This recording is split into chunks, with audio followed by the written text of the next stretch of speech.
Hello friends, इस video में आपके साथ शेयर कर रही हूँ इनकम टैक्स की नई प्रेस रिलीज़। जी हाँ, किस पर्पज़ से वो प्रेस रिलीज़ इशू की गई है हम जानेंगे वीडियो के अंदर। तो चलिए स्टार्ट करते हैं वीडियो को। इसके अलावा दो इम्पॉर्टेंट अपडेट्स जो आए थे अभी रिसेंट ही, वो भी मैं आपके साथ थोड़ा सा ब्रीफ करूँगी। तो चलिए सब्सक्राइब ज़रूर कर लीजिए चैनल को, ताकि सभी इंपॉर्टेंट अपडेट्स आपको मिलते रहें। तो ये है इनकम टैक्स की नई प्रेस रिलीज़। मैंने ओपन किया है इनकम टैक्स इंडिया का ट्विटर अकाउंट और वहाँ इस प्रेस रिलीज़ की जो कॉपी है वो अटैच की गई है।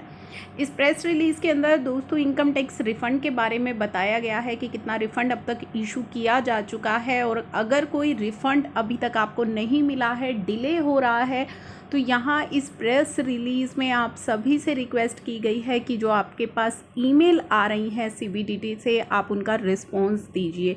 जो इम्पोर्टेंट इस प्रेस रिलीज़ का पैराग्राफ है वो मैं आपके लिए रीड कर रही हूँ।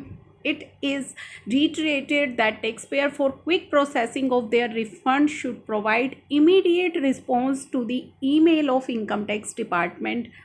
A quick response from the taxpayer in this regard would facilitate the IT department to process their refund expeditiously. Many taxpayers have submitted their responses electronically for rectification, appeal, effects, or tax credit. These are being attended to in a time-bound manner, and all refund have been issued online and directly into bank account of the taxpayers. तो आपके पास अगर कोई email आई है तो आप उसका response दीजिए, ताकि फर्दर जो आपका रिफ़ंड है उसे प्रोसेस किया जा सके। जो रिफ़ंड का पूरा प्रोसेस है वो ऑनलाइन है और डायरेक्टली वो आपके बैंक अकाउंट के अंदर आ रहा है। तो आपको यही इसमें जो है रिक्वेस्ट की गई है, क्योंकि 31 अगस्त 2020 तक जो है ये it's likely to be completed by 31 August 2020। तो ये जो रिफ़ंड रिलेटेड जो इश्यूज़ हैं उनको 31 अगस्त तक कंप्लीट किया जा सके, इसलिए आपको इस प्रेस रिलीज़ के अंदर उन्होंने ये कहा है कि आप ईमेल की रिस्पॉन्सेज दीजिए। इसी के साथ इम्पॉर्टेंट जो अभी दो अपडेट आए थे वो मैं आपके साथ एक बार ब्रीफ कर रही हूँ। ये जो है सर्कुलर है, सर्कुलर नंबर, ये सभी डिटेल में मैं आपके साथ अपने चैनल पर डिस्कस कर चुकी हूँ। यहाँ जस्ट एक ब्रीफ कर रही हूँ ताकि आपको रिमाइंड हो जाए।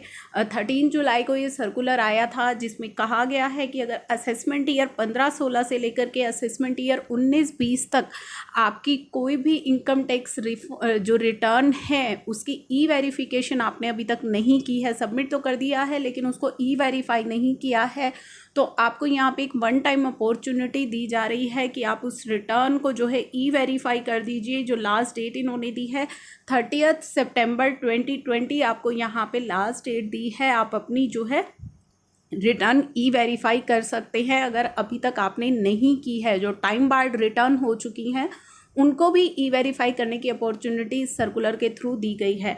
ई-वेरिफिकेशन किस तरह से आप कर सकते हैं, इन्होंने यहाँ पे मोड्स भी बताए हैं। आधार OTP के through, by logging into e-filing account through net banking, EVC through bank account number, EVC through DMAT account number, EVC through bank ATM, and by sending a duly signed physical copy of ITR-V through post to CPC Bengaluru. तो आप जो है physically भी by post भेज सकते हैं अपनी ITR-V की कॉपी CPC बेंगलुरु पे।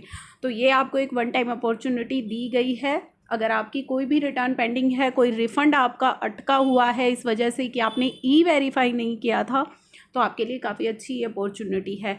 नेक्स्ट हमारा जो इम्पोर्टेंट अपडेट आया था आपके रिफ़ंड क्लेम्स को लेकर के, ये हमारा ऑर्डर है सेक्शन 119 के अंदर 10 जुलाई को इसकी डेट है। ये भी मैं आपके साथ डिटेल में अपने चैनल पर डिस्कस कर चुकी हूँ। ये यहाँ पे मैं आपको ब्रीफ कर रही हूँ इस ऑर्डर के अंदर क्या कहा गया है।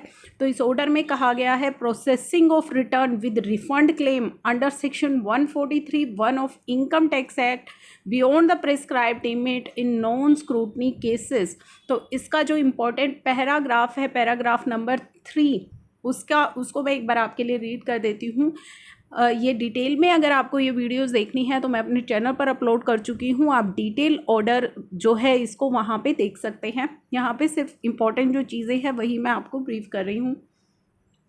तो दोस्तों इस ऑर्डर में लिखा गया था, the matter has been reconsidered by board in view of pending tax payer grievances related to issue of refund. तो क्या हुआ है कि जो पुरानी आपकी अप टू असेसमेंट ईयर 17-18 की कुछ रिटर्न है जो आपने तो वैलिडली फाइल करी थी सेक्शन 139 के अंदर या सेक्शन 142 नोटिस के रिस्पॉन्स में या सेक्शन 119 में, लेकिन वो प्रोसेस नहीं हो पाई जो कि उनको हो जाना चाहिए था 1 साल के अंदर अंदर।